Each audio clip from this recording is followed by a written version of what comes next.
Beyond the Gates spoilers tease that Bill will die according to Hayley and Randy's plan. The sentence itself lands like a thrown stone. It ripples through the characters' lives, into the corners of living rooms and back alleys, and into the polished edge of a plan that has been thrumming with careful cruelty for months. The tease is not merely an announcement of fate, it is the seed of anxiety, the tilt of a scale that is still being calibrated. In the early hours before the birthday, the small, precise machinery of deception hums unseen. Hayley, who has learned to be ruthless when the lights are low and the camera's off, frames this death as the final act in a long play of reinvention. She tells Randy she will prepare a special gift for Bill on his birthday, and the way she says special drips with both tenderness and threat. There is an intimacy in preparing a present for someone you mean to dispossess of, a mockery of domestic rituals. Hayley colors the plan with gestures that make it feel almost like courtship,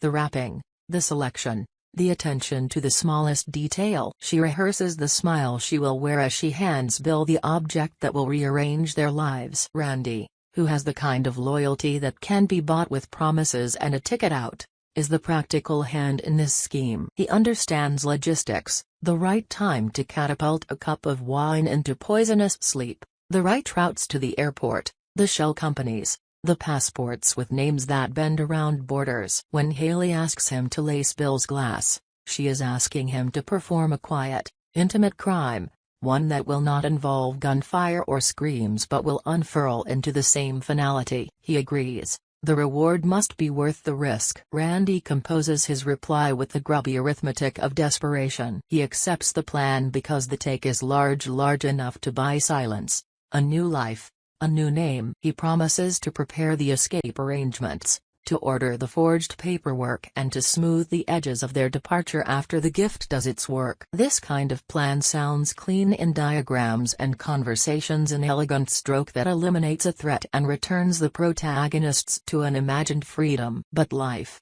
especially lives knotted by past failures and unhealed resentments, does not behave like a schematic. The hours before the birthday are full of small variables: who arrives early, who forgets a coat, how the sun falls through living room glass. Danny, Bill's ex-wife, becomes the natural foil to Hayley's neat brutality. Where Hayley moves with appetite and calculation, Danny drifts in with a raincoat and a past that refuses to be tidy. The plan is vulnerable because Danny shows up exactly when she would be least convenient. Her entrance is neither contrived nor dramatic in the cinematic sense. It is mundane and therefore more dangerous. She comes with a purpose that is doled out in tiny, lethal increments: a conversation with Chelsea about missing belongings, a recollection of photographs gone. She starts to pick at the fabric of the plan. One of the more bitter ironies of the unfolding scheme is how easily human attention can disrupt even the most carefully staged deception. Randy prepares the glass with the substance Hayley asks for.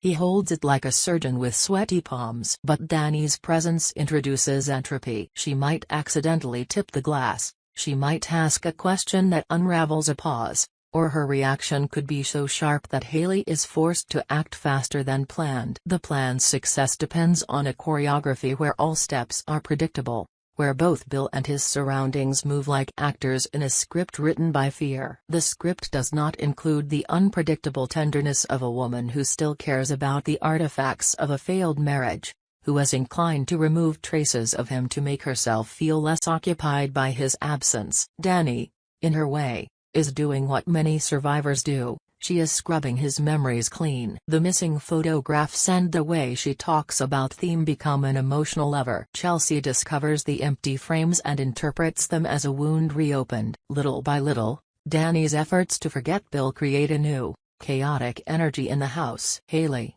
thinking herself 2 steps ahead, is exasperated by these complications. Her anger is twofold, at the plan's difficulty and at the moral complexity that she never wanted to entertain. The con she is executing is harder than those run by other men she has known. The work requires more improvisation, more attention to delicate interpersonal dynamics. Men in Hayley's history could be dismissed, neutralized, or manipulated with a kind of brute force transactional relationships that yielded to threats and promises. Bill is different. He is a kind of ghost that keeps returning through memory, photograph, and the small rituals of domestic life. Danny's presence stabs at the neatness of Hayley's scheme and forces a different kind of cruelty, one that must account for the attachments Bill left behind. Randy insists the difficulty is worth it. He keeps returning to the ledger of the reward, the money they will claim, the accounts, the offshore safety. He speaks in terms of escape velocity.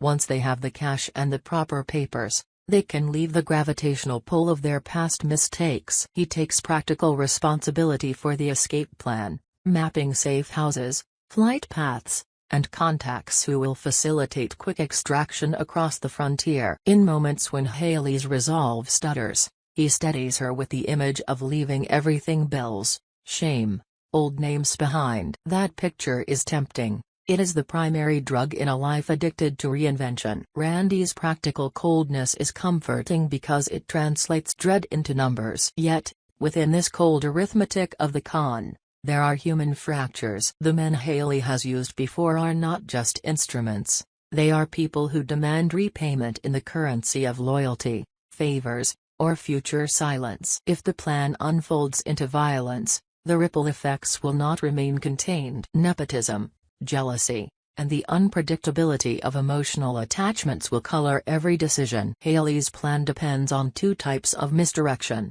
the immediate Bill's glass, the staged gift, and the long-term cover story, the escape. She is expert at the former and less confident about the latter because long-term plans require trust between flawed people. Trust is rare currency in their world, and she must purchase it with promises that Randy might not be able to keep. The scene opening Bill's birthday is as intimate as it is dangerous. A room lit with candles, laughter that has gone stale, the hum of an air conditioner that does not quite keep the heat at bay. Hayley moves with the careful casualness of a woman practicing innocence. She hands Bill the wrapped object, their eyes meeting in a way that could be interpreted as affection or calculation. The wrapping conceals the mechanism of his intended obsolescence. She watches for the twitch that signals the poison's effect, the slight slackening in his muscle that will be the line between life and death. Randy stands nearby, an island of nervous competence, his hands in his pockets like a man prepared to disappear at a moment's notice. Nearby, Danny hovers in the margins, absent-minded, perhaps, or purposefully distracting. The dynamics are cruelly domestic, a birthday party as an execution site, a wine glass as both libation and weapon. The knowledge that Danny has agreed to reconcile with Andre adds another psychological vector. When Andre tells Danny he will uphold their marriage and wishes Bill absent from their lives, Danny responds by actively erasing the last artifacts of that relationship. This is both symbolic and practical: photographs, small mementos, the tactile evidence of a shared life while removed to prepare herself for a future with Andre. The removal of Bill's presence from the home is meant to be a clean, punitive cut, a way of signaling to herself that she is no longer shackled to the memory of a bad husband. But this act meant to create closure complicates Hayley's plan, because items disappearing become suspicious in a different direction. Chelsea discovers the missing items and becomes both witness and instrument. Her reaction: hurt, bafflement, curiosity adds another layer of tension, because Chelsea's perspective threatens to reconstitute memory in a direction that will implicate Hayley and Randy. Hayley understands that people are more than variables, they are dominoes with minds of their own. She knows that when you force a particular tile to fall, you cannot guarantee exactly how the remaining tiles will fall as a result. There's a subtle desperation in her that sometimes shows through in ways that make her dangerous in the purely theatrical sense. She can calculate to death, but she struggles to calculate the grief that will follow. She's prepared to kill a life, but she is less prepared for the lives that will have to carry on. Her rage is sharpened by the knowledge that Bill might return to Danny and thereby remove the necessity of doing to him what she plans to do. The very possibility of his reconciliation with Danny nudges her towards speed. She wants the finality before the possibility becomes reality. The audience of this story watches as character decisions spin little webs. Hayley's insistence on swiftness collides with Danny's unpredictable presence, and Randy's promise of escape counters the reality that no plan remains unchanged when human beings, with their messy rhythms and attachments, are involved. The narrative pulse quickens in the midsection. The house becomes a theater of small betrayals, each more ordinary than the last. There are passages of conversation seemingly mundane that crack excitement into the room, a laugh too loud, a hand reaching for a photograph, a cup placed in a different spot. These are the details that one must attend to if they hope to understand why plans fray. In the days leading up to the birthday, Hayley rehearses alternate scripts. She prepares contingencies: what to do if Danny interrupts, if Chelsea notices something, if Bill refuses the drink. She considers the option of escalation of making the death more overt, but always returns to the elegance of the poison in the glass. She is attracted to the finesse of a death without spectacle. She believes in the power of the unseen hand. This belief is not moral, it is tactical. If no one suspects violence, then logically, no one will look for it. If Bill dies in a way that mimics a natural or accidental passing, the money's trail will be discreet, and their escape will proceed like a river finding an unobstructed channel. Randy, the pragmatic partner in the plan, plays his role with a mixture of clinical focus and nervous superstition. He follows checklists, quietly laughs at the notion that fortune is a mathematical function, and continually returns to the idea that their lives will be different after the take. In private, he imagines an image of himself unrecognizable to his current neighbors, a man who walks through airports with confidence, with a passport that bears a name with the right type of consonants. He thinks about getting a haircut in a foreign port and not owing anyone anything. For him, the plan is not primarily about revenge or destruction, it is about mobility. In constructing the plan, he dresses his fear in spreadsheets. Yet the spreadsheets can't predict the small acts of human Dali of Danny's memory scrubbing, the way Chelsea invades a moment of privacy because she loves her mother. These acts pierce his spreadsheet and leave him exposed. There is an ambivalence in the moral universe of these characters. Hayley is neither monster nor martyr. She is a woman who has accrued losses and resolved to rectify them with a kind of criminal poetry. Danny is not merely a foil or a saint, she is someone who has been wounded and now wants to ordain her own peace. Randy is not only helpful, he is fearful and self-interested. The moral ambiguity of these three along with Chelsea and Andre creates a texture in which every choice is morally contaminated. The reader or viewer is held in a state of simultaneous sympathy and revulsion. We understand the motives but not always the methods. It is this discomfort that raises tension. We watch, helpless, as carefully plotted acts press against the unpredictable elasticity of human relationships. The actual birthday scene happens in slow motion, not because time slows but because perception sharpens. Hayley watching Bill unwrap, Bill smiling politely. The thinnest flicker of recognition that something has been forced or put together. There's something almost tender in Hayley's voice when she offers the gift. It's a tone she has cultivated expressly for this hour. Randy's hand hovers near the designated glass like a guardian angel who knows the cost of his care. Danny enters, perhaps late, with a small smile that does not reach her eyes. She touches a frame that is missing and her fingers close on empty air. It is such a small gesture, such a domestic one, that it would be easy to miss. But in the architecture of this plot, nothing is trivial. At the moment when Bill lifts the glass, we feel the contained panic. The possibility that Danny will spill the drink, or that Chelsea will suddenly demand to leave the room, or that Bill will pause and ask a question that forces Hayley's hand. All those potentialities crowd the space. The plan requires not violence so much as the absolute stillness of perfect timing. Everyone is acting as if on a stage, and yet the audience within the storied hoes whose lives will be affected do not know the lines. Hayley's inner life in this stretch is a complex weave of triumph, dread, and a certain regret she rarely allows herself to feel. She remembers earlier cons, earlier men, earlier times when her survival was a simpler matter of nerve and stealth. Now, however, the taste of success is complicated by the idea that success will mean severing complicated relationships. She envisions judge and jury, she imagines the look on Chelsea's face, the way Andre might react, the subtle vengeance of a world in which money does not bury guilt. She tries to steel herself but loses her cool in small ways, an impatient flick of the hair, a too bright laugh. Randy, sensing her tremor, leans in with the practical words that have kept them moving: passports, the safe house, a single plane ticket to a place with no extradition. There is a strange tenderness in Randy's role. He is the man who will not get off the stage even after the curtain falls. He is committed not by love but by the structure of the lie. He has made plans to disappear with Hayley, but he is also acutely aware that disappearance is not the same as reinvention. He knows the cost of leaving is high. He thinks about the things he will miss, small details like street markets, the sound of a neighbor's radio, things that, while trivial, are stitched into identity. His practical focus is a defense against this knowledge. Chelsea is a moral fulcrum in the scene. Young, defenseless in some ways and unwavering in others, she senses, with a child's instinct sharpened by lived hurt, that something is off. She asks questions that adults in the room evade. Her discovery of missing items becomes a narrative engine. She cannot make sense of her mother's attempts to forget, and in trying to piece together the truth, she begins to read the shadows. The more she sees, the more fragile Hayley's cover becomes. Hayley's frustration at how complicated things have grown leads her to alternative thoughts. She briefly contemplates a dramatic solution,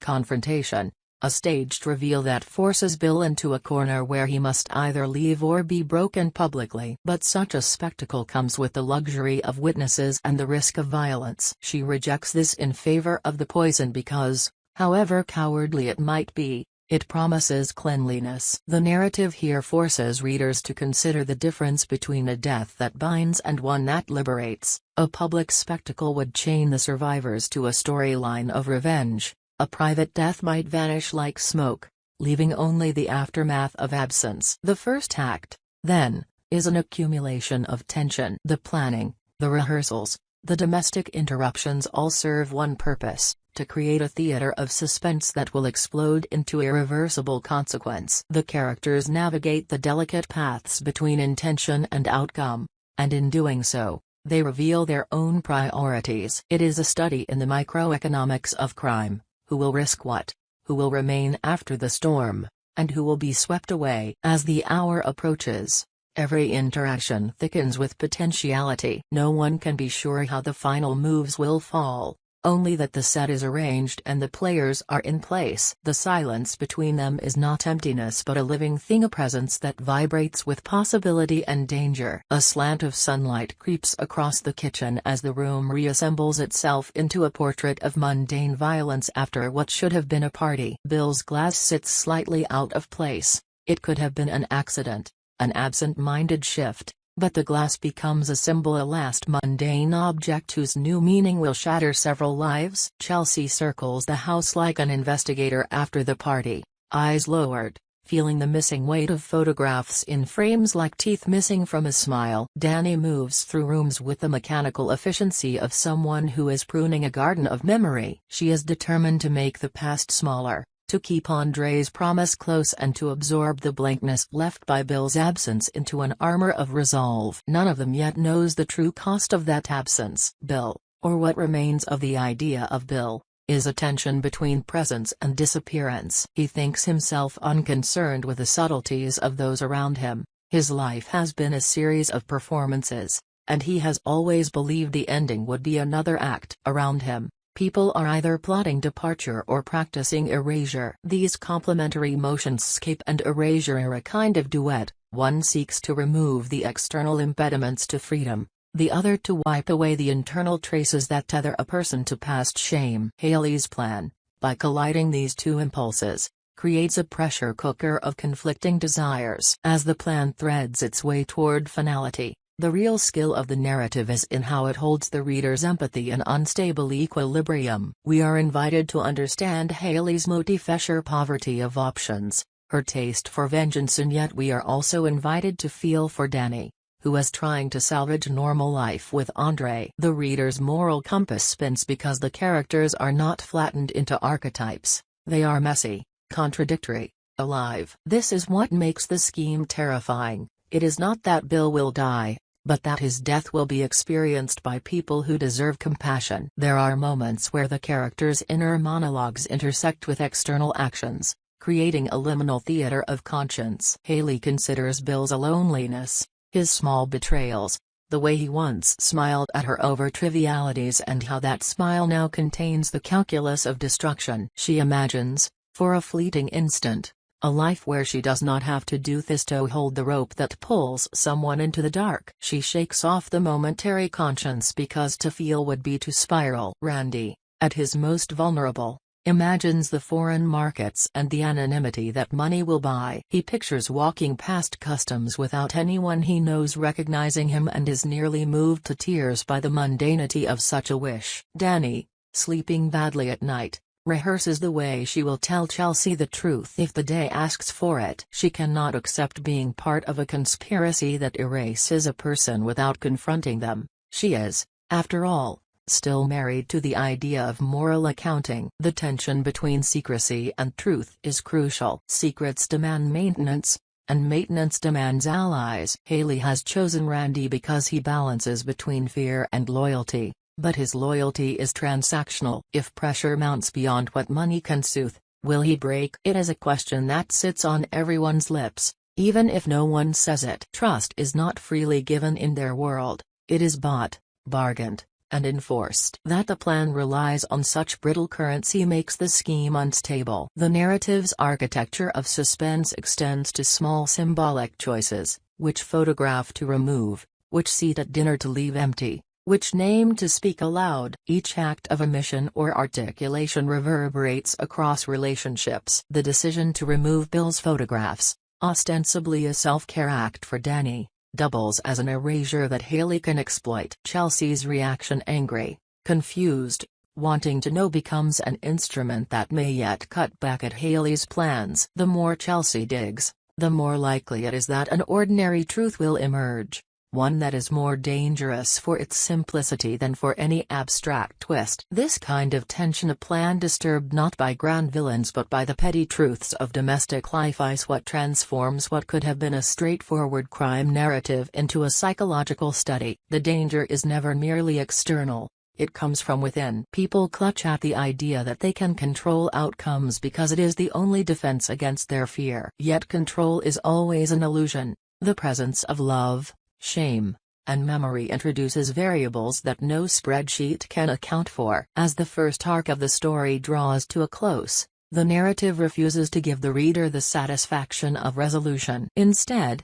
it stops at a threshold where every character is about to cross into the consequences of the choices they have made. The atmosphere is taut. The potential for violence hangs like a storm cloud ready to break. The plan remains incomplete in the sense that there has been no final enactment, yet no irreversible tipping point that will make survival or escape impossible. What we are left with is dread, not action. The final image of this phase is not a crime completed but a room paused, glasses on the table, photographs vanished, a wrapped present still waiting to be opened. The silence is not rest but a promise that the next movement will be decisive and costly.